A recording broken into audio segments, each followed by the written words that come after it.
नमस्कार, मी आशाच किचनमध्ये आपल्या सर्वांचं स्वागत आहे. रक्षाबंधन निमित्ताने आपण बनवणार आहोत रसमलाई. चला तर मग रसमलाई बनवायला सुरुवात करूया. मी 1 लिटर म्हशीचं दूध घेतलेलं आहे. त्यामध्ये पाऊण वाटी साखर घातलेली आहे. काजू बदामाचे काप घातलेले आहे. 10-12 केसरच्या काळ्या घातलेल्या आहे. खायचा पाऊण चमचा कलर घातलेला आहे. दुधाला 5 मिनटं चांगलं उकळून द्यायचं आहे. कढई ठेवलेली आहे. कढईमध्ये 5 वाट्या पाणी घातलेलं आहे. कढईचा गॅस मोठा आहे. त्याच्यानंतर तुम्हाला सव्वा वाटी साखर घालायची आहे आणि हा पाक तुम्हाला गुलाबजामचा पाक कसा असतो तसंच पाक करायचा आहे. 5-6 मिनटं चांगला उकळून घ्यायचा आहे. त्याच्यानंतर तुम्हाला कढई बाजूला ठेवायची आहे आणि आता आपल्याला दूध फाडायला गाईचं दूध घ्यायचं आहे. म्हशीचं दूध घ्यायचं नाही. मी 1.5 लिटर गाईचं दूध घेतलेलं आहे. म्हशीचं दुधामध्ये फॅट असतं, ते पाकामध्ये त्याचे गोळे विरघळतात.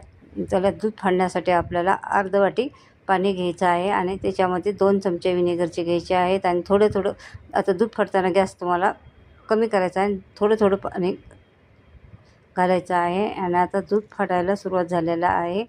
आता दूध फाटलेलं आहे. दूधला एक चाळण घ्यायची आहे. चाळणीवरती कॉटनचा कापड घ्यायचा आहे आणि त्याच्यामध्ये हे दूध आपल्याला फाटलेलं दूध गाळून घ्यायचं आहे.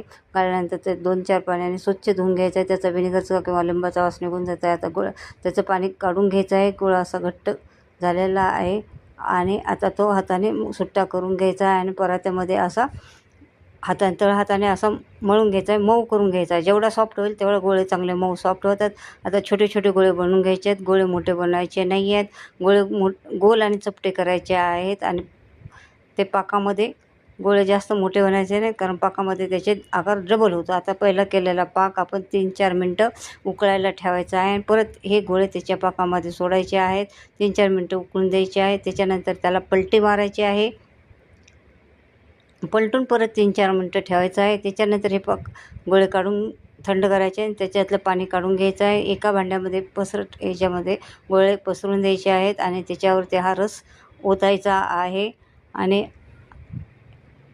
संपूर्ण रस हा भांड्यामध्ये ओतून घ्यायचा आहे आणि हे भांडं तुम्हाला 2-3 तास फ्रीजमध्ये सेट करायसाठी ठेवायचं आहे. अशा पद्धतीने आपली रसमलाई तयार झालेली आहे. तुम्हाला डिटेल रेसिपी पाहिजे असेल तर तुम्ही मेन व्हिडिओमध्ये जाऊन पहा. अशाच किचनच्या रेसिपी बघत राहा. लाईक करा, सबस्क्राईब करा, कमेंट करा. पुन्हा भेटू. चला बाय.